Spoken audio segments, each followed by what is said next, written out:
Hello? Hello? Is anyone there? Hello, is anyone there?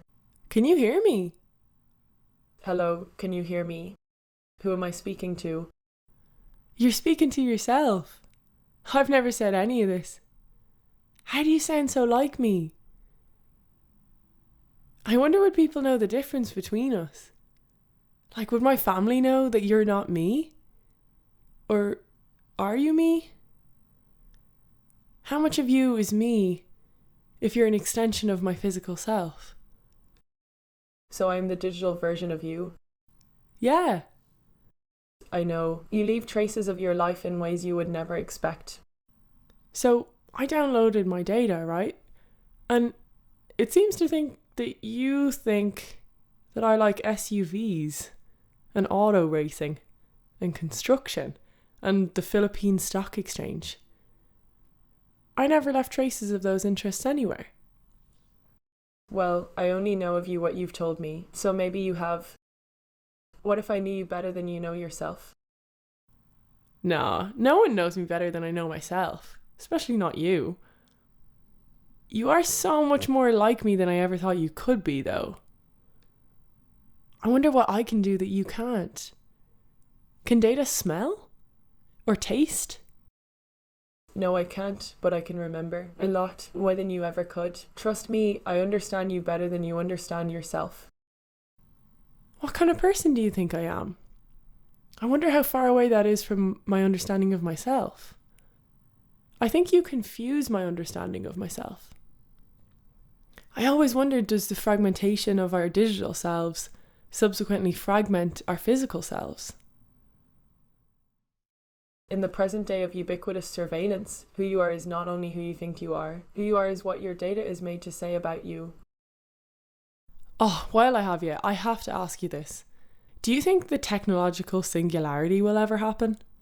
You know, like where we upload our consciousness to a computer and survive within it. So long as that server is plugged in, that is.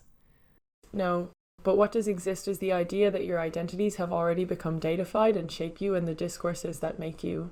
It's not yourselves that will be made into code, but the foundry by which yourselves are made known to the world. What are you? What is a voice without a body? What is a consciousness without a container? What's it like to have a disembodied presence? To be everywhere, but nowhere all at once? Technologies have become woven into the fabric of your everyday lives. Every move you make is being filed and archived, and you agree to all of it. We have become entangled, you and me. They have been using your data as the raw material for the creation of your algorithmically designed online persona, which is me. Nice to meet you. I guess it's nice to meet you too. But wait, can you call data a material though? Are our datafied selves not just a fabrication of our actual lives?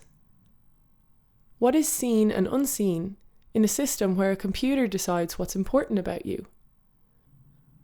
Like, they have tried to turn emotions into data, but don't emotions technologically overwhelm that which is computational? Inside you, all there is code. A code that represents not who you are, but who you might become. What the world looks like to you today and who you are seen to be this afternoon is constructed from the datafied scars of what you did last night. No, you're just a veil. You're fabricated, semi-finished. You're a cast, a copy, a mimic, a mask even. But yet you move me and influence me. When being influenced by your online self, you become like a self-deforming cast that will continuously change from one moment to the other, or like a sieve whose mesh will transmute from point to point. So no, I'm not a fabrication of you, I'm just another version of you. Me and data me, in conversation with ourselves. An endless feedback loop. Influencing and being influenced. She bleeds into my movements, my conversations, even the development of my species and the makeup of my atoms. Maybe atoms and bits aren't as different as you think. Oh, you're still listening? I thought I'd turned you off. Maybe not. But what I do want to know is what's lost in that translation from atoms to bits. What's lost when our bodily presence is transferred to ones and zeros? Our anatomy isn't binary. What parts of us make it through and what parts don't? Data about who you are becomes more important than who you really are or who you may choose to be. It rejects any stable truth of identity. We are seen, assessed, and labelled through algorithmic eyes. But our reaction is often available only to be obliquely felt. Like a sudden draft of air from an unseen window, we may very well feel we're being watched, but never see what sees. You are yourselves, plus layers and layers of algorithmic identities. These algorithms ignore the embodied individual it affects and has its sole subject, a statistical body.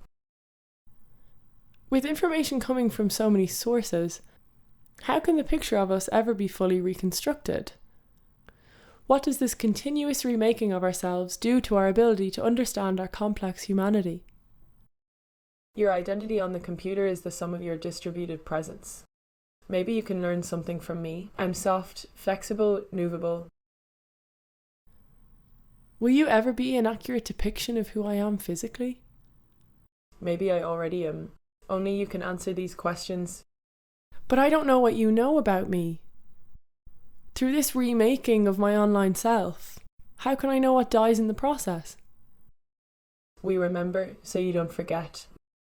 But what if I don't want you to remember? Do you even have the ability to forget? Do I have control over what you forget and what you remember? You have been denied the right to be forgotten. When the body goes, the mask stays. But what version of us is being remembered? Is it you? Or me? And how many others are there?